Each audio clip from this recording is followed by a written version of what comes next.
Yo, yo, yo, yo, yo. Welcome to the Platts Picks Pod. I am Smitty. This couldn't, without a doubt, this absolutely could not be the Platts Picks Pod without my man, Ryan Platt. What is going on? What's going on, man? How are you?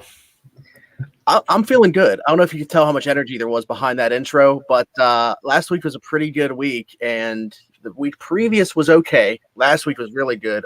We're starting to heat up again. Yeah, we are. Jinxed it by saying that, but I'm starting to heat up. If you guys, we'll start out by saying this as well as finishing up with the show. If you guys want to get in on our Discord where we throw our picks in, absolutely do so. Reach out to us. We'll get you the link to join. It's a lot of fun. It's very interactive. We throw our picks in there, and I'm pretty sure since the start of it, we are green. Yeah. You know the motto of the show. We love seeing green and we hate seeing red. Mm-hmm. Yep. Yes, sir. All right. So, also, does the day of the week that we record just stink for college basketball? Because I'm going through the games and I'm like, what is this slate? I mean, I do have 2 picks for college. I already put them in Discord, but I'll say now. I have George Mason plus 10.5.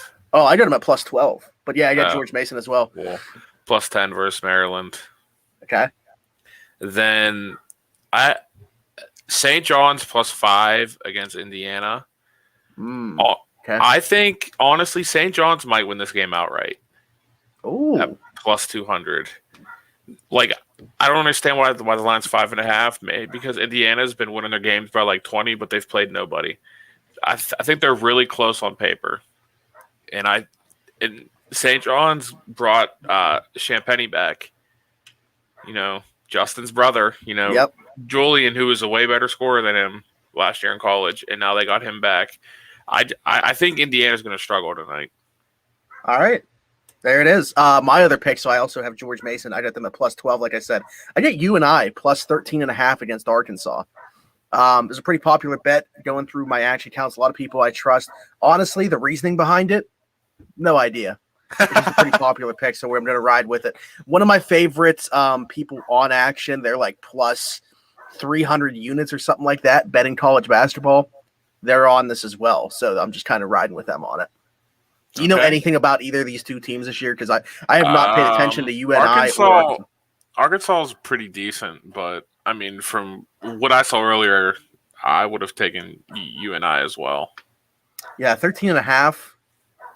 Also, can we talk about, was that just last week? The Michigan won by 12, didn't cover 12.5. Unreal. I said I was in a good mood, but I just thought of that. Now I'm not in a good mood. Shout out to my boy Heave and Joe Camo, Seton Hall. Beat Michigan last night. They beat Michigan last night. Derek said that he didn't get asked to come on this week. Must have got lost in transit. Hey, for the Grayson Allen pick, maybe he should give me something else this week. We'll see if it works out. I'll make another live bet right on the show if you got something else for me. Do you have any more in college basketball? That's really it for tonight. Really, okay. Like I said, man, I don't know what it is about Wednesdays, but I feel like Tuesdays and like Fridays. They're just packed. Derek just said Bucks play tonight. No, I don't know if I want to do that. I don't know if I want to do it again. What's the Grayson prop? Okay, well, I'll bring up my NHL picks, and then when you're talking about yours, if you have any in the NHL, I know there's only 3 games, then I'll look at what his prop is. I'm going with just a parlay here. Like I said, there's only 3 games, but I'm picking 2 of them and parlaying them. I'm just going Caps and Avs money line, and that's plus money, plus 211 on those. But they are both favored. You know, the way that the Caps offense has been, we saw a glimpse of that as Pens fans on Sunday evening, losing 6-1. And the Avs are finally starting to find their stride. They started out the season pretty slow. There was one point where they were 2-4, but they're starting to look like the Stanley Cup favorites again. So I like both those teams. If you're going to give me plus money on a parlay, I'll take it. Is that the only NHL thing you have? Because I don't have any. You know, except there's only 3 games. But there is an NBA play I like. So this is the recorded double-double. You know, I love the double-doubles. Yep. This is Porzingis at plus 110. Luke is out. Yep. So the scoring's going to have to come from somebody. And obviously he should grab 10 boards. And you got the Dallas jersey on. This is Luka though. So yeah, well, Luke is out. So Porzingis is plus 110. I mean, he should get that. You know what? I do like his just his points prop though. Even in general, I think it's like 19.5, or at least it was earlier. Yeah. I think with that taking into consideration the fact that Luka is out, that's a pretty solid number. Derek, I'm looking right now. At least on FanDuel, Grayson's number is 13.5 points. His threes is 2.5. And that's minus 148. Like, that's not even worth it to me to even like try to chase that. The points at 13.5 is minus 106. So I also like the under 215 in the Rockets and Thunder. Thunder cannot score. Obviously the Rockets can, but it's two terrible teams that are struggling to score this year. So I know 215 is a little low, but it should smack. Minus 105 over 13.5 on DraftKings. Yeah, I don't know if I want to chase that at minus money. I don't have any game picks, by the way, in the NBA. I got all player props here. I just did some props. Now, if you are betting teams, I would take a chance on the Chicago Bulls at plus money versus Portland. Portland sucks. Chicago doesn't. You remember last week when I was talking about San Diego State and Nevada? In Nevada, yeah. I don't know if Nick's in here yet, but we were talking via DM during that Nevada game. It's like 2 a.m, and I'm still sweating out this bet. And I just kept thinking back in my mind, like Smitty said, Nevada has one thing, and it's the quarterback, and that's it. They ended up losing anyway. You know, they had the lead, but yeah. All right, so let's go through some NBA player props then. Wendell Carter. I'm going over 21.5 points plus rebounds. When he plays at least 20 minutes, he's averaging 15 and 11. And the last few games, he's been looking around 30 minutes. So really like that number. Bulls is definitely plus money. Yeah. I think Portland's favored by 4.5? I think is the spread. Something like that. I think it's just 1.5 now. Oh, man, I saw people getting it at 4.5. Yeah, it's probably early in the week. It's 1.5. Tonight, Bulls are plus money at 102. Okay. Solid stuff. So yeah, Wendell Carter over 21.5 points plus rebounds. You know, I'm going with my boy Cade Cunningham, finally starting to turn it on. Those first few games were rough. And I think that we're still kind of benefiting from that with his number, because his number is 15.5. That is a little higher. Originally, it was like 11.5 those first few games, but I still like him over 15.5. Brandon Ingram over 4.5 assists. Rebounds. And then I don't even know if I should try to say this guy's name. I don't want to mispronounce anything. Sacramento Kings. Is it Me Too? Yeah, because he was a Spur a couple seasons ago. He was? Yeah. Oh, I thought he was. I had no idea who this guy is. Yeah, the Spurs actually drafted him out of USC in the second round of his draft. Pop just never played him, so they waived him. So, yeah, he's starting now for the Kings, by the way, and he's averaging 7 3-point attempts in the last 3 games. In those games, he's got 13 points, 14 points, and 16 points. So I'm just going to keep riding this train until we don't see it hit that number. Over 10.5 points, plus 100. That's plus money for that, for a guy that's averaging double digits the last 3 games. I honestly didn't even know he was starting. The only thing I know about the Kings is Marvin Bagley refuses to play. Like, they tried to put him in the other night. He's like, no, I'm not playing. So, hopefully I thought you were just going to say Darren Fox. I do love me some Darren Fox, but dude, they need to get Bagley out of there, and he needs to come to San Antonio. So, there it is. I do like that fit. Do you have any player props, though? I just had the double for that. Now, I'm taking it like a huge risk here, but like it's plus 500. A triple-double from Russell Westbrook. They're playing the Bucks. I know this is you're probably an idiot for even doing this, but I don't know, man. There's still no LeBron, so like he's going to be doing all the more playmaking than he was already doing. And against the Bucks, it's probably going to be back and forth. I don't know. It's just like a risk. It's plus 500. I've chased that twice this year and it didn't happen. I just don't know that I can do it again. So tonight it's definitely hitting then. Yeah, probably. Because like you said, with LeBron not playing right now and everything going on with Anthony Davis as well, like somebody's got to score, and he's going to try to play hero ball. Mm-hmm. But it just hasn't worked out for me. Hope it works out for you. Thanks.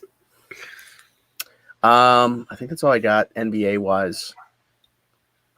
I'm putting all my eggs in the Me Too basket. Yeah, I had actually he was starting. Actually, now that's no longer plus money. So everyone's hammering it then. Yeah. People are catching on here. It's probably just below then. It's minus 102. Yeah. Okay. Yeah. So just about. Okay. Moving on. Where do we want to go? Let's go to the world of the NFL. Just a few plays here. Do you have anything on the Thursday night football game? Because I don't. I just have Atlanta plus 6.5. I think it's a backdoor cover, to be honest. You know what?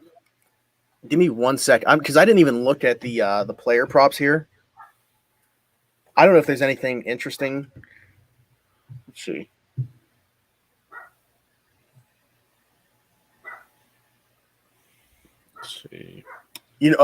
Okay. Yeah, I'm definitely gonna go Hunter Henry over 28.5 receiving yards.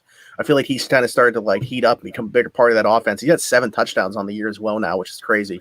Because I kind of thought we'd see more of a split of who tight end 1 is there with him and Jonnu Smith, but it's pretty clear that Hunter Henry's the preferred tight end in that offense. So yeah, I'll go over 28.5 for Henry for sure. Isn't Patterson hurt? Yep. Yeah, but you know what? It wasn't like Mike Davis that was the beneficiary there. Wayne Gallman got like 15 carries or something like that when Patterson got hurt. Because Patterson's going to be out this week, right? Or is it not? I don't know. I don't know that they rolled him out, but I'm assuming if they roll him out, I would just hammer everything Kyle Pitts. Is there a way to just targets? Can we bet targets, not receptions? But I don't think, dude. But if there's no Patterson, then like who's going to catch the ball? Like Ridley's dealing with that mental health stuff. I don't know, but does that all of a sudden make you less confident in your pick for Atlanta to cover? It kind of like if Patterson's out, 6.5, because the Patriots look good. They're saying it's a game time decision as of today. So, especially on a short week, and they're not like they're pushing for a playoff spot anyway. So they'll probably just they're 4-5, but they got the Jags next. Like, so if they were to win this game, they could be above 500 after. That's true. Yeah. I don't know if Patterson don't play, I just really don't see them covering. So yeah, my NFL plays besides that, I got Miami -3 against the Jets. I got that number with the quarterback situation kind of being up in limbo for the Jets. We now know that's going to be Joe Flacco starting. That doesn't change my opinion on it, regardless of who were to be the starter for Miami. Right now, they have a questionable tag on Tua. I assume that it is Tua that we do see. Carolina -2.5 against Washington. Cam is back for Carolina. I assume that we see more of him this week than just like around the goal line getting that work. I think that we do see him actually be the starter over PJ Walker.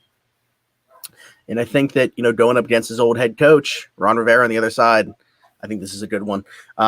Detroit +11.5 against Cleveland. That's a pretty easy one for me, honestly. I mean, Detroit's played most of their games pretty close, with the exception of that Philly game, which just got out of hand. Cleveland's just not built to blow teams out. I don't think that changes this week. I think that Detroit plays them pretty close. I think Cleveland wins this game. I just think Detroit covers that 11.5. And finally, I have my upset parlay, but finally for straight plays, Cincinnati -1 over the Raiders.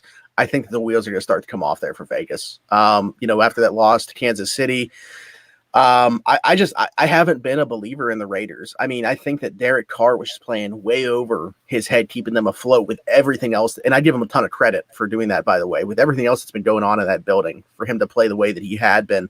The defense isn't that good. The offense, Josh Jacobs, I don't know what's going on with him either.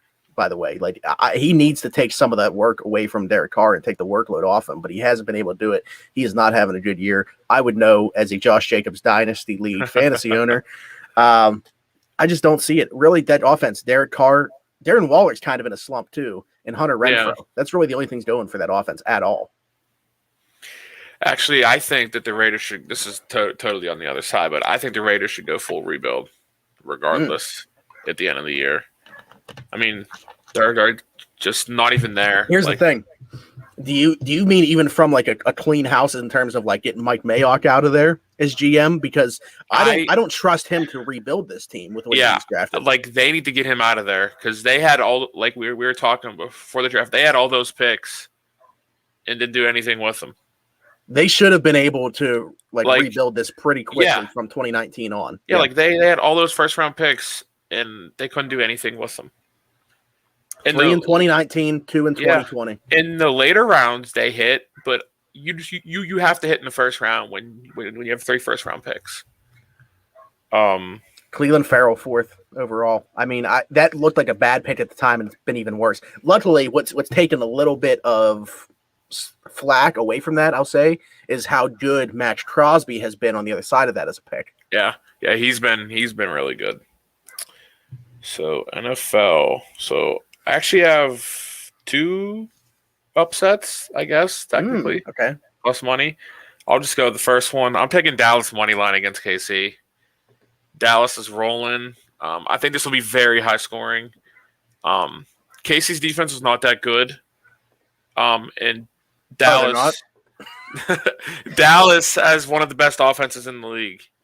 Mm-hmm. Dak, my boy, CeeDee Lamb, Cooper, Zeke, I think Michael Gallup came back last week. Yeah, the Chiefs are going to have a problem this weekend.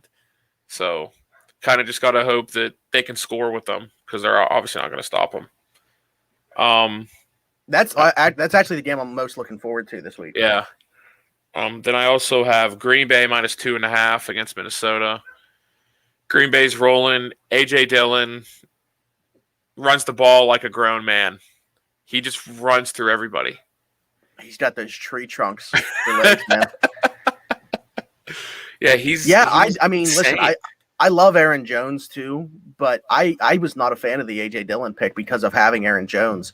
But A.J. Dillon and him have kind of formed like a Cleveland light, if you will. Yeah. Like kind of the same thing they got going on with Chubb and Hunt in Cleveland. And there's some other backfields around the league. I mean, not to the same extent, but like Zeke and Pollard are really good too. I kind of touched on this on the regular Around the 412 show, and I had way more examples, but now they're not coming to me, of course. But anyway, yeah, I really like that backfield. I don't think that they lose a whole lot with A.J. Dillon having to step into that role. Then I also think, by the way, not to cut you off, that number is only 2.5 because of Minnesota beating the Chargers. Yeah, I think otherwise that's probably like 5.5, 6. Then I have it's the same pick, but I have Detroit plus 10. I got it at. Cleveland is looking bad right now. The Lions obviously tied with the Steelers last week, but I think 10 points is way too many points. To be honest, it's just way too much. And they're like I've said this before that they're in every week.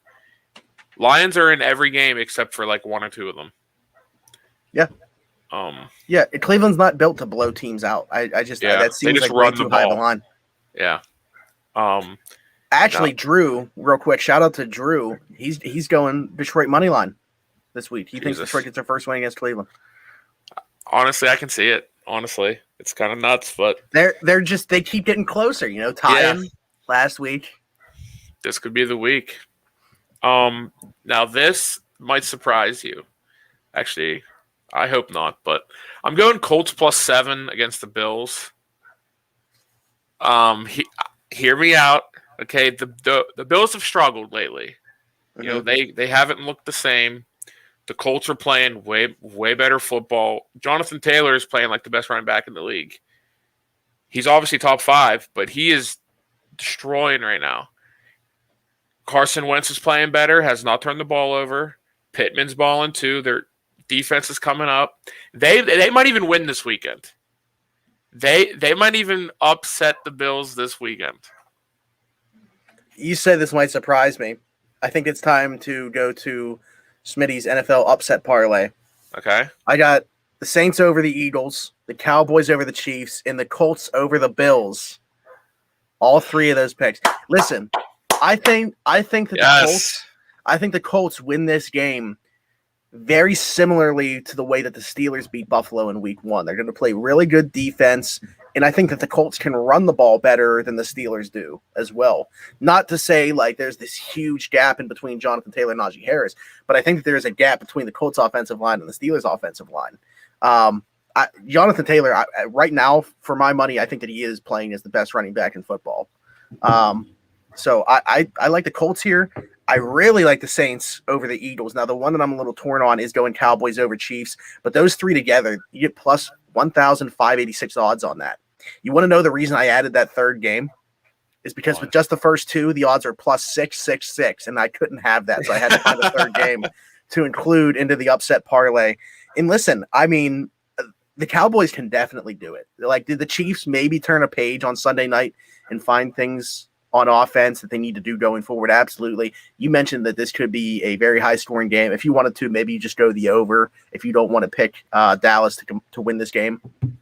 But, man, I think that Dallas has to outscore them. I trust Dallas, this is crazy to say, on defense more than I trust Kansas City. Real quick, before you mentioned the Saints money line, okay? Yeah. The Saints are 9-0-1 against the spread in their last 10 games as underdogs. Wow. Did not know that. But I think the Saints defense is going to be way too much for Hurts to handle. You know, the Saints have a really good run defense. So yeah. And I 100% get, you know, where the line is because of the Eagles' last game against Denver, which I didn't expect to have happen.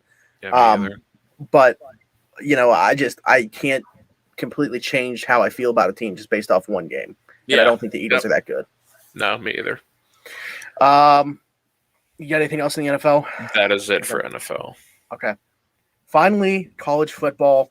Don't have a ton of plays here. I got Baylor Moneyline over Kansas State, which is like pretty much a pick 'em. They're both. Yeah. Yeah, it's not plus money on anything that you can pick there. But Baylor Moneyline is just minus 106, so, you know, pretty close to even money at least. So I like that. And then I got SMU plus 10.5 against Cincinnati. Cincinnati, they don't, again, I guess kind of similarly to Cleveland, they don't blow teams out. They're not built to do it. That's not what they've done all year. SMU is the second best team that Cincinnati's going to face this year, minus Notre Dame, who they already played. I think SMU covers this 10.5. If Cincinnati really wants to get in the playoff talk, they need have to blow the brakes off. They need to win this game by at least 21. At least. I mean, if not, there's no chance they make it, even if they win out. Because there's going to be way better. Yeah, I was just saying, like, yeah, you think, though, even if, like, Oregon loses and Alabama loses again. I mean, if, like, Oregon loses and Bama loses, then maybe, like, they'll throw them in. But, like, right now, are they going to be thrown in? Like, as of today, I don't think that they can do it on their own. No, they need to win this game by 21 if they even want to make the playoffs, which is pathetic to say because they're undefeated. You know, usually when you say teams are undefeated, you're like, okay, it looks like they're a lock. They're undefeated, and they do have a top 10 win against Notre Dame. But the rest of their – like, that's the thing. It's all about the resume. And it also really matters, and I saw somebody go on a rant about this, where you are ranked preseason. Like, if Cincinnati was already, like, a top 5 team preseason, nobody would be questioning this. That's why preseason rankings probably just straight up shouldn't exist. Yeah, I mean, Clemson was ranked. Miami was ranked. That's the thing. Like, it's kind of a moot point at this now, but, like, look at Pitt, where they were at one point. They couldn't, like, get into the top 10, but if that was Clemson with the exact same resume, they would have been a top 10 team. Like, because they were ranked preseason where they were. Is that all the college football I have my upset stuff, but those are straight plays. So I have Washington State minus 15 against Arizona. Arizona sucks. They can't score. They're Nevada without Carson Strong. Yeah, like they are terrible.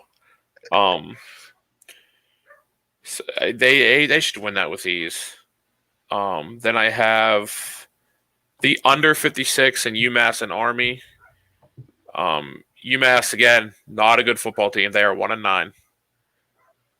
If you watch college football, you know what Army likes to do. Yeah. They're just going to run the ball. That's it. The only time they pass is like if they do a trick play and it's a receiver. Yeah. The ball. Yeah. Now I do have 2 upsets. So I mean we can wait. Are they the same ones? One of them is, I know for sure. So my upset parlay, you'll get plus 547 odds on this. Wake over Clemson and Oregon over Utah. Why is Oregon the underdog? I understand they're legit the same teams. They are the same teams. The 2 upsets. So yeah. I guess we can kind of talk about both of them. Then I can't figure out why. I mean, I've gone through so much stuff with this game trying to figure out why Oregon is underdogs. I makes no sense. I don't get it, dude. They have to, like. I don't want to say it. Well, it definitely is a must win because they already have 1 loss. Oregon has to win this game, and I still don't know why they're plus money, but I'm gonna take it. They have to beat Utah to even want to make the playoff. That's the thing. It's not like a pick 'em, even. Like I said with like Baylor. Like they are legitimately underdogs here going to Utah. Yeah, I don't get it. I mean, I'm looking. I just don't see anything. What's your read on the Wake Forest? Why do you like Wake Forest to upset Clemson? I mean, I say upset, but Wake Forest is 9-1, 10 in the country, and Clemson is 7-3. I mean, Clemson isn't a good football team. Like they cannot score. They can't score. And if you're going up against Wake Forest, you know there's one thing. Wake Forest is going to score. They're going to quarterback score the football. Yeah, Sam Hartman's bald this year. They're going to put points on the board, and I don't think Clemson is going to stay with them. I want to thank Derek. I don't know if he's like on a tape delay here or if he had to pause to go do something. He's like watching it now, but he just said I can confirm that the Colts O-line is better than the Steelers O-line. Yeah, I don't know that there's many offensive lines that I can say that the Steelers are better than, but the Colts are certainly not one of those if there are any. But yeah, I like Wake here as well. 4.5 point favorites Clemson is. I'm single betting the 4.5 and the money line. So okay. Yeah, probably a little more on the money line, but Wake's only lost this year. They blew like a 17-point lead or something like that to North Carolina. North Carolina, yeah. They got outscored. I don't remember off the top of my head. It was like 24-7 in the 4th. Yeah.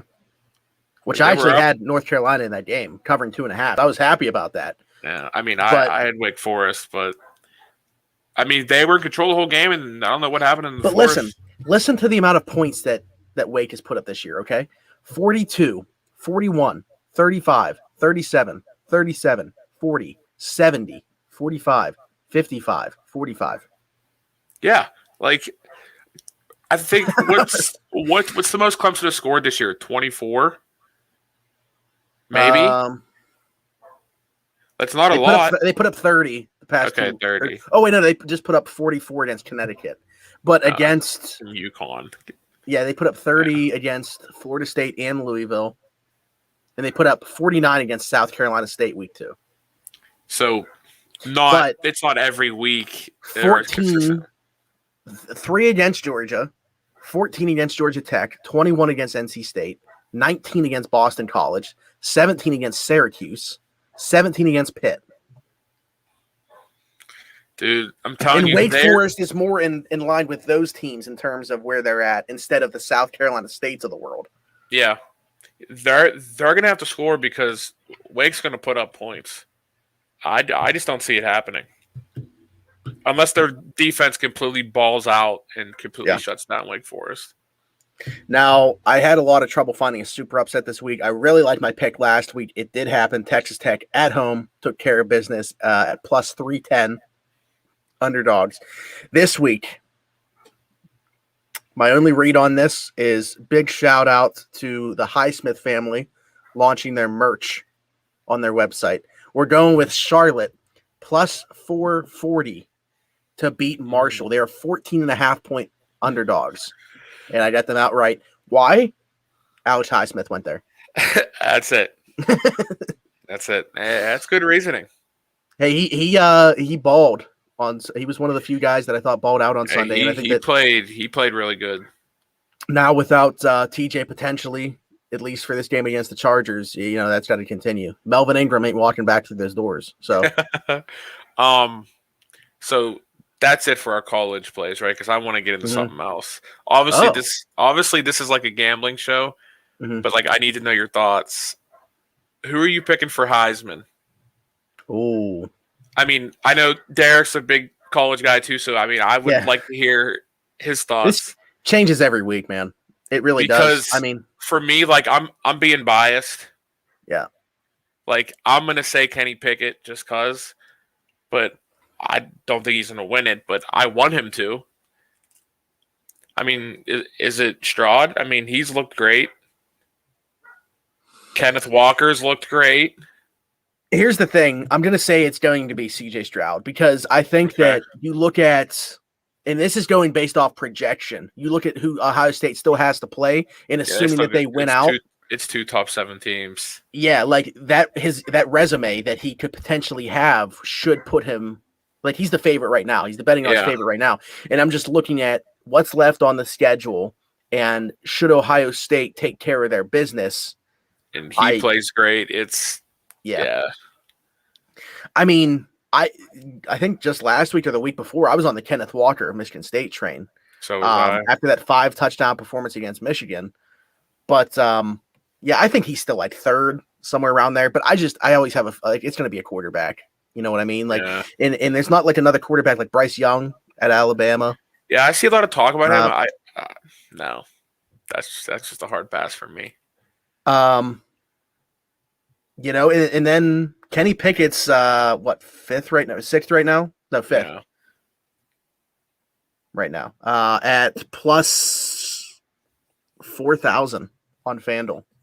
Yeah. Yeah, see, the only thing with that, I feel like he probably needs – I mean, I see a path to it. If Ohio State loses one of these last few games and Stroud doesn't play well, if Alabama loses in the SEC championship or something like that to Georgia and he doesn't play well, and Pitt wins out and wins the ACC championship, including winning the ACC championship game, and Kenny Pickett just balls out, I don't think it's a bad thing to throw some money on that at those odds. I would love to see Pickett win just because of the year that he's having. Do you think? I'm not saying that it happens, but do you think voters will take into consideration? They shouldn't, by the way, that this is Pickett's like only chance to do it, where it's like Stroud and Bryce Young could battle for Heisman next couple years.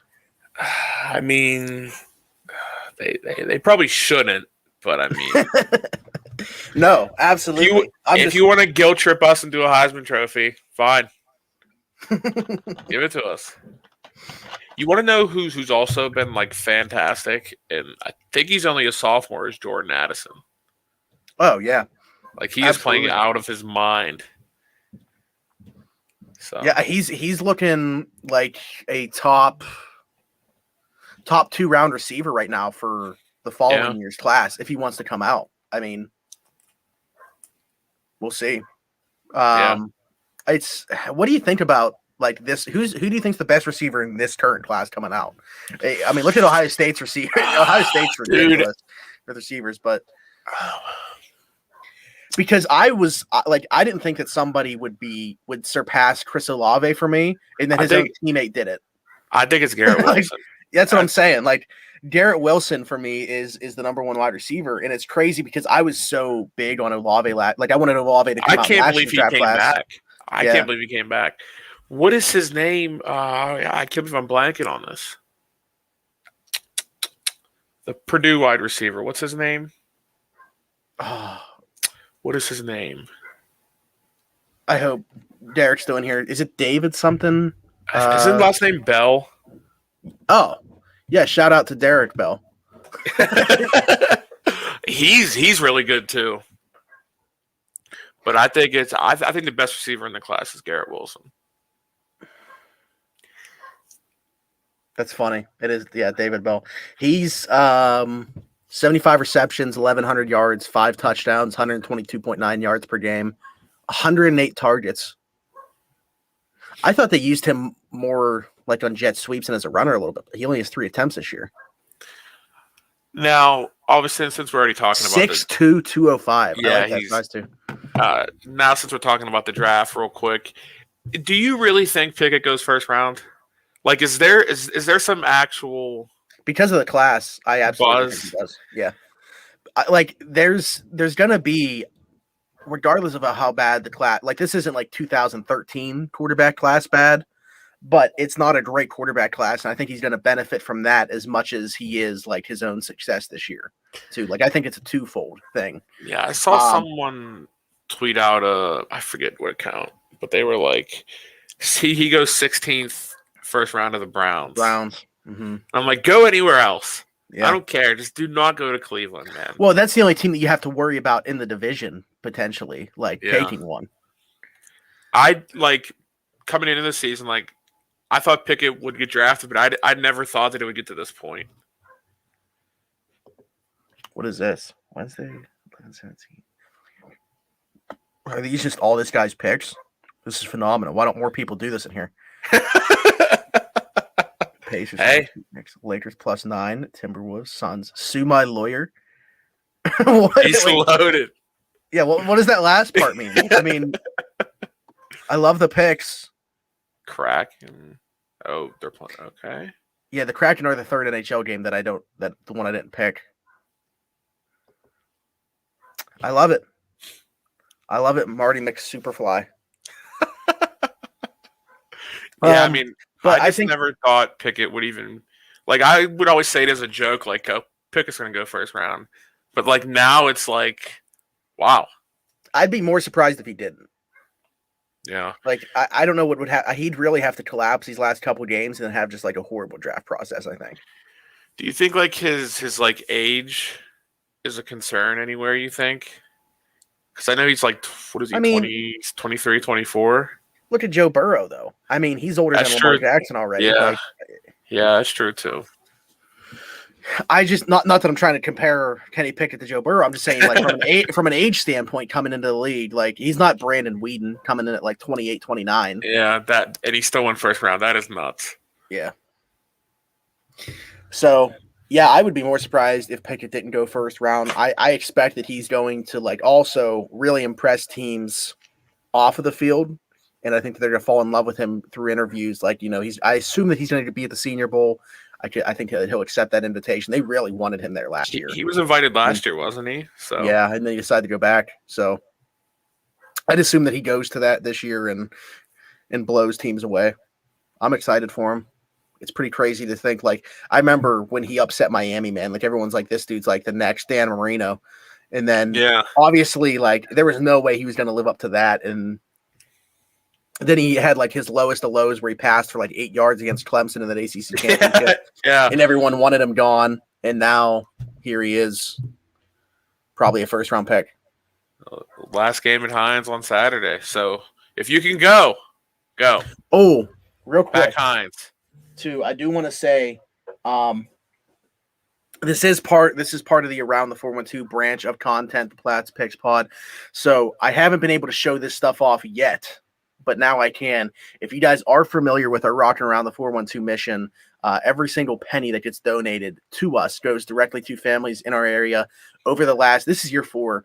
Over the last 3 years, we've raised over $10,000, including the money we've already brought in this year. We're over $13,000 in total that we've raised through the years to go directly to families. It's an awesome thing. We love doing it. I call it my baby. It's the most important thing that we do. Anyway, what I'm getting at is anybody that donates at least $10 to the mission is going to be eligible to win some prizes. I got the prizes literally sitting right next to me now, so I can show you guys them on camera for anybody that's in here right now.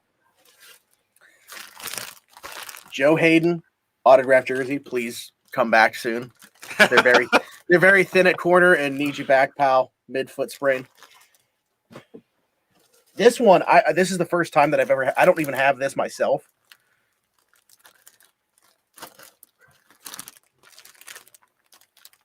Oh, Alan Faneca, okay. autographed jersey. And this is actually, I don't want to open it up, but this is a stats jersey. So it has like his games played, okay, like the Hall of Fame inscription. Yeah, Hank will probably get that one. all his accolades. Of course, I think we have to get like at least one Pens item. But Pirates, Bill Madlock, 4-time batting champ. He's even got that written on there. Okay. What a flex to be able to write 4-time batting champ. Cam Hayward, autographed jersey, the heart and soul of the defense. TJ Watt's the best player. Cam Hayward's the heart and soul. Uh-huh. And then these are really cool too. Another thing that I've never owned myself, but mini helmets. This is like and this one, is this the Cam one? Yeah, this one's Cam as well. Another Cam Hayward autograph. The Lunar Eclipse ones, though, they're really nice. Obviously, it's not like a helmet that the Steelers ever wear. They don't wear these white helmets, but I wouldn't be mad if they did. Kind of like I want the Steelers to get like an all white like jersey and all white pants to be like a color rush type of thing, but don't ever replace the darks. Another Lunar Eclipse mini helmet. This one is Minka, and I'm not sure why this one has it and the Hayward one doesn't. But if you notice on the front, Minka's numbers on the front. Oh, Hayward's not. Yeah. Huh. So I'm not sure if that was like I'm not sure if that was like a product defect with the Hayward one or what. But I like that the number's on this. I wish the number was on both of them. Yeah, that's dope. That's clean too. And then finally, because this will take place before the game, 2 tickets to Steelers and Browns Monday Night Football, the last regular season game at Heinz Field. So very likely Ben Roethlisberger's last regular season game at Heinz Field, maybe last game. Excuse me. We'll see if the Steelers. Hopefully, it's still a meaningful game. Like I really hope that we just don't go on this terrible run and that's not like a completely meaningless game. But either way, it will be meaningful in the fact that it's either going to mean something with the game or it's going to mean it's Ben's last home game at Heinz Field. Yeah. So in total, right now, 7 prizes. Like I said, we've raised right around $3,000 so far for the mission this year. We need that number to jump up. We raised over $5,000 last year. We can't go down. We got to go up. Let's keep bumping those numbers up. Anybody that donates at least $10 is eligible to win any of these prizes. Probably we'll do a live show when we do that. Probably about like a week or so before Christmas. We'll have a live show and announce the winners of all the prizes. We can't thank you guys enough for supporting that.